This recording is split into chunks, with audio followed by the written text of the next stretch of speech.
Hər birinizi xoş gördük, əziz izləyicilərimiz. Siz Baxış Bucağı verilişinə baxırsınız. Bugünkü verilişimizin qonağı Borçalının sevimli şairi Azad Əbdürrəhmanovdur. Bugün biz bu verilişdə Azad bəyin həm yaradıcılığı, həm də həyatı haqqında sizlərə ətraflı məlumat verəcəyik. Azad müəllim, xoş gördük sizi. İlk öncə təşəkkürümü bildirmək istəyirəm ki, bugün vaxtınızı bizə ayırdınız. Xahiş edirəm, ilk öncə izləyicilərimizə məlumat verərdiniz. Özünüz haqqında qısaca olaraq. Mən də sizə təşəkkür edirəm. Hər birinizə təşəkkür edirəm ki, bizim üçün şəraiti yaradıbsınız. Bizi ictimaiyyətə təqdim edirsiniz. Deməli, mən Abdurrahmanov Azad, Gürcüstan dövlətinin Mardin rayonunun Xocerni kənd sakiniyəm. Xocernində yaşayıram. Doğulub böyüməyim, yəni mənim boya başa çatmağım da elə Xocerni kəndindən bağlıdır. Yəni, Borçalımızın hər bir bölgəsi, hər bir eli obası mənim üçün doğmadır, əzizdir. Bu qədər. Azad bəy, siz özünüz də qeyd elədiniz ki, siz Xocerni kəndindənsiniz və biz onu da bilirik ki, Xocerni kəndində Azərbaycanlılarla ermənilər birgə həmrəylik altında yaşayırlar. Ümumiyyətlə, Bərövşə çayının sol sahilinə yerləşən Xocerni kəndi haqqında danışa bilərsinizmi? Oranın xalqı, sakinləri, adət-ənənələri bu kəndin. Necə təsvir edərdiniz bu kəndi? Əlbəttə ki, deməli, qısa da olsa məlumat verərdim. Tamamilə doğru buyurursunuz. Xocerni kəndində deməli biz Azərbaycanlılar və ermənilərlə birgə yaşayırıq və sülh şəraitində gözəl münasibətlərimiz var. Bu bizə dədə babalarımızdan gəlir. Yəni bizim ağsaqqallar, ağbirçəklər necə bu münasibətləri formalaşdırıblarsa, biz də o münasibətləri o cür davam etdiririk. Yəni bir-birimizin xeyrində, bir-birimizin deməli yasında iştirak edirik. Məktəbimiz də birgədir. Yəni bizdə heç bir problem yoxdur. Qəşəng sülh şəraitində yaşayırıq. Bu qədər. Bəs Azad bəy, Xocerni kəndinin təbiəti haqqında danışa bilərsinizmi? Bəli. Deməli, Xocerni kəndi çox gözəl coğrafi mövqeyi var. Çox gözəl bir ərazidə, məkanda yerləşibdir. Dağlıq ərazidə, Ləlvər dağının qoynunda, Bənövşə çayının siz də dediyiniz kimi sahilində, deməli, orada gözəl yaylaqlar var, çəmənlər var, güllü çiçəkli çəmənlər var. Bizim Xıram bulağımız var. Belə yüksək təpələr var. Bəli. Yəni, bir çox yer adları da var. Güney var, Dovşan təpə var, Sarı yoxuş var, Çoban bulağı var. Yəni, uşaqlığım o doğma torpaqda, o adlarını bir-bir sadaladığım o ərazilərdə, o yerlərdə keçibdir. Deməli, məni elə yazarlığa gətirən də, məni şair eləyən də, yəni o təbiətə vurğun olmağımdan irəli gəlibdir. Yəni sonsuz məhəbbətim, yəni mən ümumiyyətcə təbiətə çox vurğunam, yəni təbiət şairiyəm.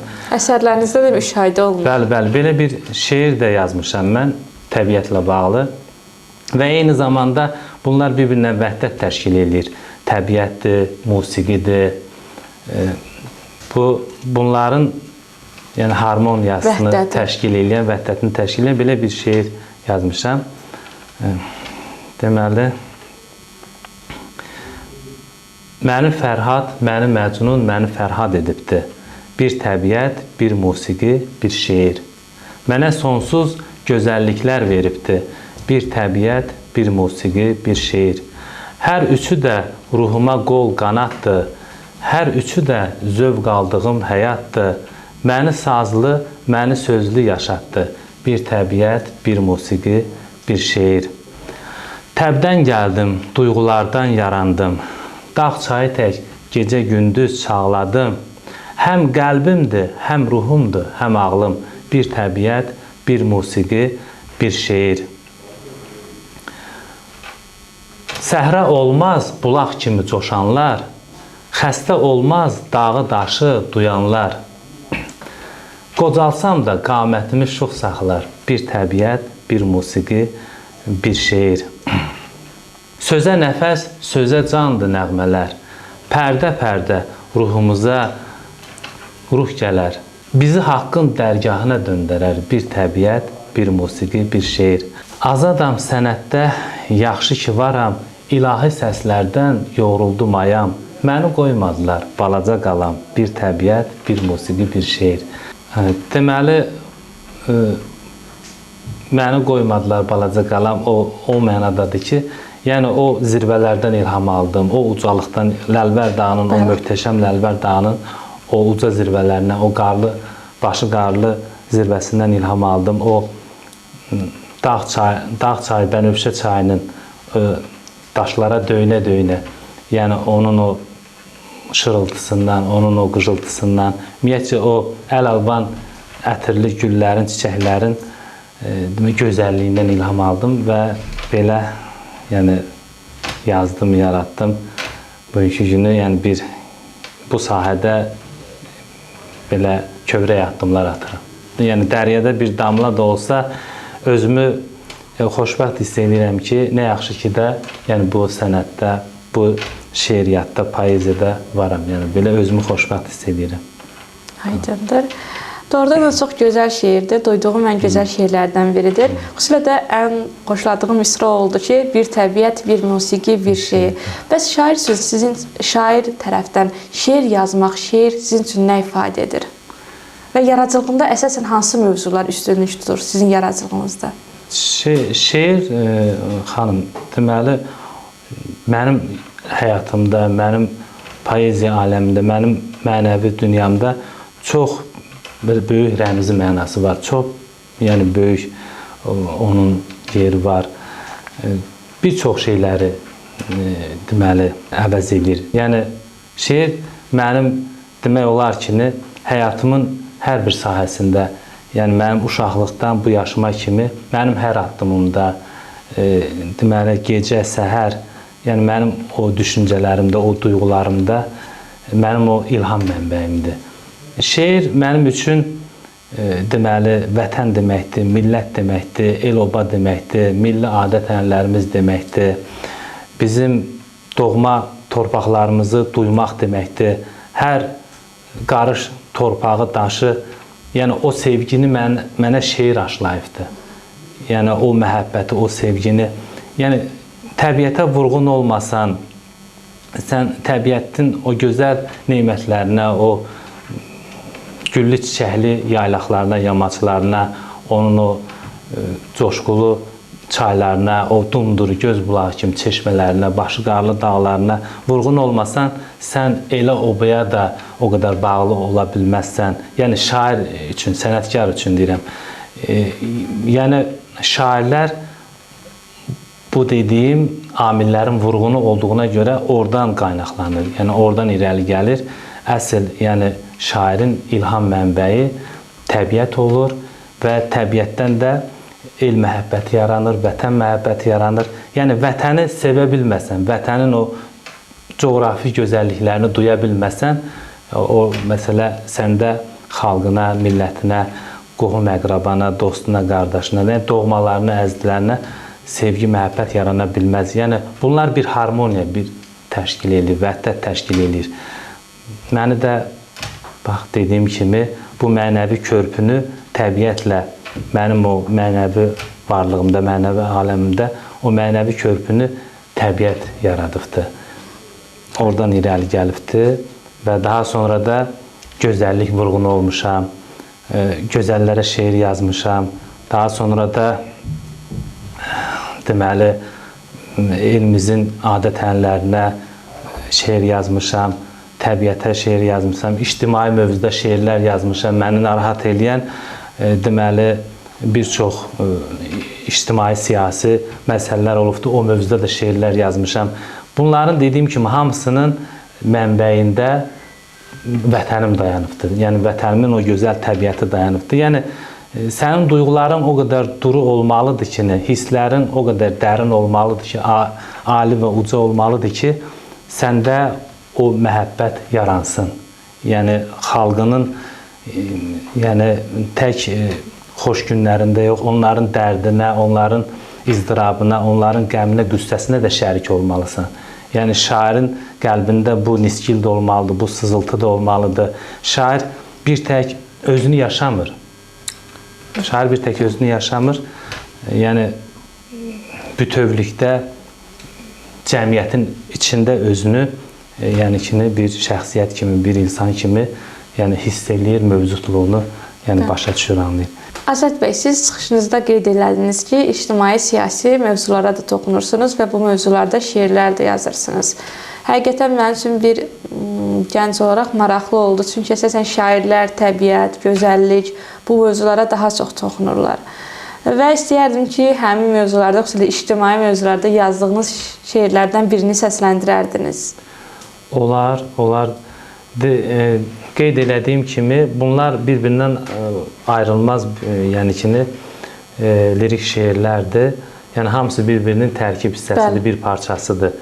Necə ki, təbiət, gözəllik şeirlərini yazırsan, yəni səni, yenə deyirəm, insanı narahat eləyən axtarışlarda olur şair. Siyasi-ictimai proseslərə də, məsələ, istər-istəməz o da poeziyanın, şeirin, şeiriyyətin bir parçası olduğuna görə o mövzuda da yazıb yaradır şair. Deməli, siyasətlə bağlı belə bir ictimai-siyasi mövzuda şeir yazmışdım birinci kitabımda. Siyasət böyük bir oyundur, qardaş. Futbola nə var ki, izləmək olur. Kim atıb qolunu, kim atmayıbdır. Oyunu sona dək gözləmək olur. Trumpdan danışır yerindən duran, elə bil dünyanı bu qurtaracaq. Bu işdən xəbəri olmayan cavan yoxdurmu əlindən bir iş görəcək? Oyun nə Koreya, nə də Suriyadır, başqa komandadır meydana çıxan. Adsızdır siyasi oyunun adı, görürmür setkaya topları vuran. Siyasət böyük bir oyundur, qardaş. Gəl üzdən danışıb başını yorma. Aşılmaz dağları fikrində 100 aş, dayassan dərinlik xəyalı qurma. Düzəldə bilməzsən sən Qarabağı, durub Qarabağdan min söyləsən də, sözlərin olanmaz ümid çırağı, iman söyləsən də, din söyləsən də, çalış az vaxtının qədrini bil, sərf etmə Hitlerə, nə Bonaparta. Ömür əmanətdir, əbədi deyil, qoyma ki, boş keçib qəfildən bata. Burax Erdoğanı, burax Putini, yapışma dünyanın ağır daşından, sən bilə bilməzsən qərbin sirrini, uzaq tut bu yükü fağır başından. Siyasət böyük bir oyundur, qardaş. Futbola nə var ki, izləmək olur. Kim atıb qolunu, kim atmayıbdır. Oyunu sona dək gözləmək olur. İndi burada bu şeirdə nə deməyə çalışmışam? Bunun mahiyyəti, mənası. Yəni ki, biz bu pərdə arxasında gedəndə o siyasi prosesləri biz bilə bilmərik. Biz sadəcə olaraq məsələ gündəmdə olan, ictimailəşən məsələ informasiyanı, xəbərləri müzakirə edirik, fikir mübadiləsi aparırıq. Müəyyən qədər səthi olaraq da biz bu qənaətə gəlirik ki, təxminən bu qənaətə gəlirik ki, deməli proseslər, üzdə olan proseslər bundan ibarət. Amma bunun çox dərin qatları var. Onu da liderlər, onu da dövlətləri, ölkələri idarə edən o liderlər, onlar bilirlər. Çox sağ olun Azad bəy. Doğrudan da çox maraqlı şeirdir. Elə yaradıcılığınızdan söz düşmüşkən, xahiş edirəm kitablarınız, əsərləriniz barədə də məlumat verin. Neçə şeir kitabınız var, neçə poemalarınız var? Və gələcəkdə planlaşdırırsınızmı yeni əsərlərlə oxucuların qarşısına çıxmağı? Bəli, əlbəttə ki, bu bir marafon, bu da bir mübarizədir, bu da bir yoldur, haqq yoludur. Bu yükü ömrünün axırına kimi daşımalısan, burada yarımçıq qoymaq məsələsi yoxdur. Burada böyük bir məsuliyyətdir. Bu məsuliyyəti azdan çoxdan dərk edib onu anlamalısan və layıqlı şəkildə çalışmalısan. Allah verən ömrə, neçə ki bundan sonra həyatın var, ömrün günü var, onu sığdırıb, yəni növbəti şeirlərinlə, növbəti yaradıcılığınla, yəni oxucuların qarşısında olmalısan, yəni hesabat verməlisən vətənə, cəmiyyətə, yəni səni oxuyan deməli oxuculara, poeziya sevərlərə, şeir sevərlərə. Bəli, mənim Üfüqdən Parlayan Günəş adlı birinci kitabım deməli 2018-ci ildə işıq görmüşdü. Bu ana sevgisində gördüm cənnəti. Bu kitabımı demək olar ki, bu payızda ərsəyə gəldi. Bu kitabı deməli nəşr elədilər. Yəni deməyim budur ki, bu şeirlər çoxdan var idi. Sadəcə olaraq arada bir məsafə yarandı, pandemiya düşdü. İndi hal-hazırda Afrin poeması var, lirik şeirlər var. Yenə bir kitablıq şeirim var. İnşallah, amma istəyirəm ki, biraz indi arada biraz məsafə olsun. İnşallah gələcək aylarda, gələcək illərdə də onlar da işıq üzü görər, onlar da nəşr olunlar. Yəni bu haqq yoludur, bu Tanrı yoludur. Qələm müqəddəs bir məna daşıyan rəmzi mənası var. Yəni qələmdir, şeirdir, şairlikdir. Bunlara həddindən artıq ciddi yanaşmalısan, məsuliyyətli yanaşmalısan və ona görə də çalışdığım qədər bu yükü daşıyacağam. Bir daha sizin qarşınızda inşallah yenə növbəti görüşlərimiz olar. İnşallah. Elə son suallarım bu olardı Azad bəy. Siz əsərləriniz, poemalarınız arasında Afrin, eyni zamanda şair Zəlimxan poemasında qeyd elədiniz. Bildiyim qədər Afrin poeması Türkiyənin apardığı antiterror əməliyyatlarına həsr olunub. Borçalı şair olaraq bu mövzuya niyə toxundunuz və sizdə necə bir dərin izlər buraxdı? Yəni fərqi yoxdur xanım. Yəni fərqi yoxdur harda yaşamamızdan asılı olmayaraq, yəni hansı coğrafi ərazidə olsaq da, deməli hansı ölkədə olsaq da bizim soyumuz, kökümüz eynidir. Yəni biz eyni mənbədən gəlirik. Deməli bizim sadəcə olaraq müxtəlif ölkələrdə qollarımız var. Yəni bizim böyük bir imperiyalar olub, türk imperiyalar olubdur, türk sivilizasiyası olubdur. Yəni bu məlum məsələdir. Bu barədə geniş tərkibli danışmağa vaxtımız da yoxdur. Deməli, qardaş Türkiyə dövləti də, yəni onların orada uğurları, deməli, hörmətli Ərdoğanın, hörmətli Fidan Akanın, yəni keçmişdə də yenə orada gözəl başçılar olubdur. Bizim, yəni mən nəyə görə Türkiyədəki liderlərin adını çəkdim? Çünki bizim qüdrətli, yəni Türk dövlətlərinin içərisində ən qüdrətli dövlətlərdən biri Türk dövlətidir və onların da uğurları, onların da atdıqları addımlar bizim uğurlarımızdır, bizim addımlarımızdır. Yəni biz bir-birimizə hər zaman keçmişdə də arxa dayaq olmuşuq. Biz həmişə haqqın, ədalətin yanında olmuşuq. Antiterror, o Afrin poemasında da yəni bunu qələmə almışam ki, baxmayaraq ki, başqa Suriya dövlətində, başqa ərəb ölkələrində deməli hərbi əməliyyatlar olubdur. Yəni bu haqsızlığa qarşı, Türkiyəyə qarşı deməli terror aktlarına qarşı bu müharibə, hərbi əməliyyatlar olubdur. Yəni orada da yenə də o əməliyyatların dəsti xətti bundan ibarət olubdur. Yəni qardaşlıq yaratmaq, sülh yaratmaq, əmin-amanlıq yaratmaq, qanları durdurmaq, yəni ümumi bir bəşəri sülh yaratmaq, bir-birimizin ətrafında sıx birləşmək, yəni bu müsəlman dövlətləri, türk millətləri.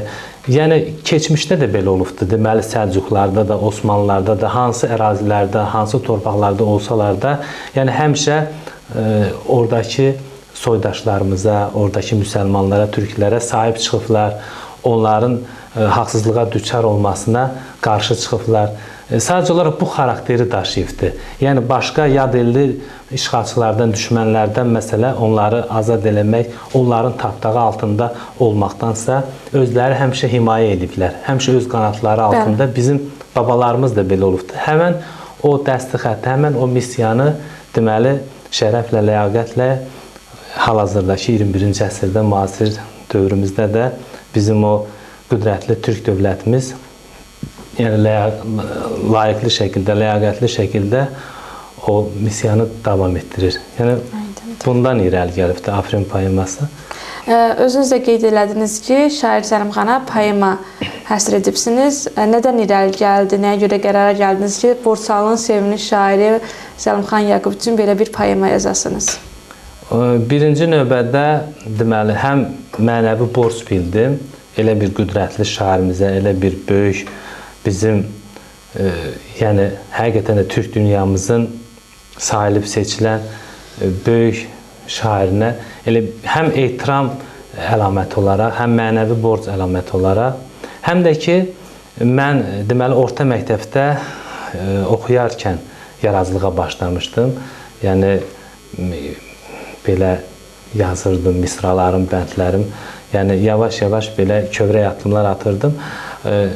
Daha sonradan rəhmətli Zəlimxan Yaqubun kitabından, onun şeirindən, poeziyasından, onun gözəl şeirlərinlə yaxından tanış olandan sonra daha çox başladım bəhrələnməyə, qidalanmağa. Yəni o gözəl sənətindən, o gözəl sənət əsərlərindən yəni ki mən çox ilhamlandım, çox təsirləndim və buradan da irəli gəlir. Yəni böyük sevgim var idi. Böyük o şəxsiyyətə, o şairə böyük bir məhəbbətim var idi. Həm şəxsiyyətinə, həm də poeziyasına. Yəni o çox nadir hallarda özünüz də bilirsiniz ki, dünyada neçə əsrdən bir belə bir şəxsiyyət yetişir. Yəni onda hər şey yəni bir vəhdət şəklində idi. Hər şey yəni onda kamillikdə üst-üstə düşürdü. Həm onun daxili keyfiyyətləri bir insan kimi gözəl insan idi. Həm də poeziyası da ki daha dillə deyiləsi deyil də. Yəni ki poeziyası da çox gözəl, mükəmməl onun şeirləri. Deməli mənim qəlbimə, ruhuma bulaq kimi doldu, çeşmə kimi axdı, doldu. Yəni mən ona görə də o poemanı ərsəyə gətirdim. Həm də ki rəhmətli şair Zəlimxan Yaqubun rəhmətə getməsi məni çox təsirləndirdi. Mən onu heç cürə qəbul eləyə bilmirdim. İnana bilmirdim ki, Zəlimxan Yaqub cismən də aramızdan yoxdur. Yəni, elə də mən uzun müddət, aylarla, illərlə, neçə illərlə mən çox təsirləndim. Amma o şeiri elə təzə rəhmətə getmişdi. Onda həqiqətən çox pis vəziyyətə düşmüşdüm. Yəni inana bilmirdim ki, yəni onu sığdıra bilmirdim, yaraşdıra bilmirdim. Yəni ölümü o böyük şairimizə bax. Elə ona görə o poema elə təzəcə rəhmətə getmişdir rəhmətli şair Zəlimxan. Elə o ərəfələrdə ərsəyə gəldi. Son olaraq izləyicilərimizə nə deyərdiniz bir şair olaraq? Mən izləyicilərimizə, bizi izləyən qardaşlarımıza, bacılarımıza uzaqda, yaxında, qürbətdə, doğma vətəndə olan bütün bizim el oğullarımıza hamısına xoşbəxtlik arzulayıram. Yəni onlara əmin-amanlıq, firavanlıq, can sağlığı arzulayıram, gözəllik arzulayıram. Yəni onların qəlbindən, ruhundan, beynindən, onların bütün təpədən dırnağa varlıqlarından mənim arzum bundan ibarətdir ki, mən istəyirəm ki, hər bir şəxs, hər bir fərd, yəni fərqi yoxdur. Kim olur olsun, Allah yolundadırsa, qəlbində Allah sevgisi varsa, yəni hər bir insana mən xoşbəxtlik arzulayıram. İstəyirəm ki, bu fani dünyada, bu qısa bir ömrümüz var da, indi bilinmir ki, yəni Allah verən ömrü harada tamamlayacaq. Yəni mənalı yaşamaq, dolğun yaşamaq, o sevgini, o məhəbbəti ətrafınla, çevrəsinlə, qohum-əqraba ilə, dost-qardaşla paylaşa-paylaşa yaşamaq. Yəni mən bunu arzulayıram, bu xoşbəxtliyi arzulayıram. Mən bax bizim millətimizə, bizim el oğullarımıza, el qızlarımıza, qardaş bacılarımıza, ağsaqqallarımıza, abüçəklərimizə mən Mənim bax bu sonsuz arzum bundan ibarətdir. Var Təşəkkür olsunlar, sağ olsunlar. Allah canlarını sağ eləsin. Təşəkkür edirəm. Bəli, əziz izləyicilərimiz, verilişimizin sonuna yaxınlaşdıq. Gələn görüşlərədək.